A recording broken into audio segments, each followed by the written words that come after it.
the organization of human life, its systems of communication and systems of control are extended more and more and more in just the same way, for example, that by assimilating the minerals out of the soil and the rays out of the sunlight, a plant like a fern grows and grows and grows and extends its form. And in this way, its organization prevails. Now then, you see, if you take this task of what we call the conquest of nature, the task of making order victorious over chaos or randomness, if you take this seriously, you will look upon it as warfare. And you will firmly believe that the most urgent thing that there possibly can be is to make order prevail over randomness, to make good prevail over evil, to make life prevail over death. And we find that when we are in a contest of this kind, a serious warfare game of this kind, and we take it seriously, we are involved in it in a very deep and bitter sense. Now, the difference of Buddhism from science as a form of knowledge is that in Buddhism, it would be said that this view of things, this view of the task of life as making order triumph over disorder, leaves something out. You remember right at the beginning, I made some importance of a Sanskrit word which is fundamental in Buddhism, avidya. Avidya, which meant, a means non, vidya, knowing. Non-knowing or ignorance, or better, ignorance. Ignorance, in other words, leaving something out of account. And I want to use a familiar illustration to show in what way we ignore. You see here a figure which is apparently, as you look at it, two faces in profile about to kiss each other. Now, if we draw back a little from those two faces, we can see on the white area in between them the form of a cup.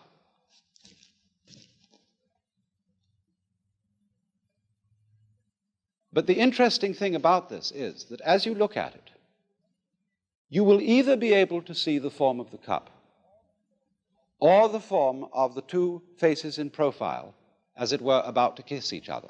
You can alternate them between them very rapidly, but you will not be able to see them both that way at the same time. In other words, either the white must be the background and the black the figure on the ground, or else the black must be the background and the white cup showing up on it. And so in this way, we are unable to see, really, we can think it. After a while, we can get accustomed to the idea that the figure and the ground, the black and the white, are mutually necessary to each other. In that figure that I showed you, you could say both the cup with the stem and the two faces are there.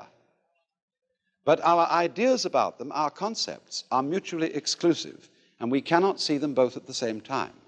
And in the same way, in this figure that I drew, we either see the sawn-off stumps or the bear claws. It's difficult to see this figure both ways at the same time. And so, also, just as we see one and not the other, so we identify ourselves. After all, when you're looking at the white figure in that illustration, which is the cup, you, as it were, identify with the cup. When you look at the two faces, you identify with the profile. So in the same way, when we experience the world around us, we identify with the subject, the knower. We don't identify with what we see. But as a matter of fact, if there is nothing seen, there is no experience of a seer. If there is no seer, there is no experience of anything seen. They both go together in the same way as the black and the white.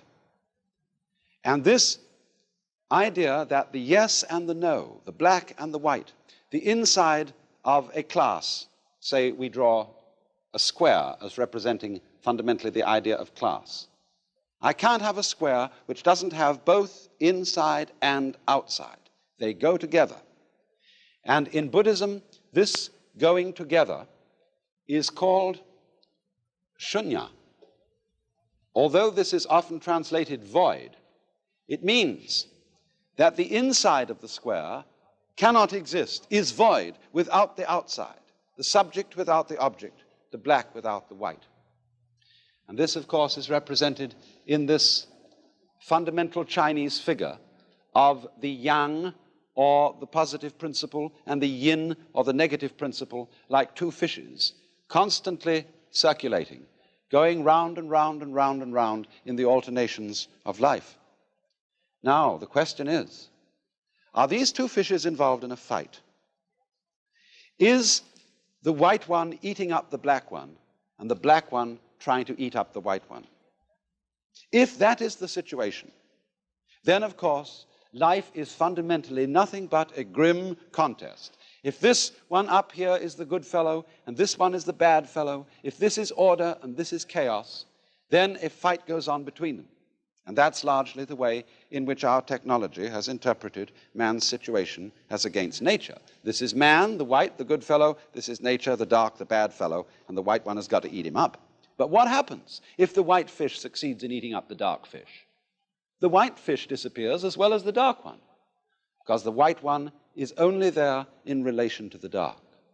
So then, if these two fishes, as it were, wake up, if this one wakes up and this one wakes up, which is called awakening in Buddhism, they realize they're one. In other words, they go together. They're inseparable from each other. And this realization is that experience, which is called in Zen Satori, or in Buddhism, Bodhi, awakening. This sudden dawning on our consciousness that life is not really a contest to make yes triumph over no, to make the positive triumph over the negative. The two sides go together. And then one sees, in this strange way, that underlying all that is negative in the world, all that is in a way painful and evil, there is a kind of necessity to it. It goes with the good. It is necessary for the good. Disorder is necessary for the manifestation of order, just as you must have, say, a black background to show up a light figure. And then when one sees that, a profound transformation takes place in one's attitude to the world. That is to say, instead of looking upon life as a contest, it becomes a dance, it becomes a game.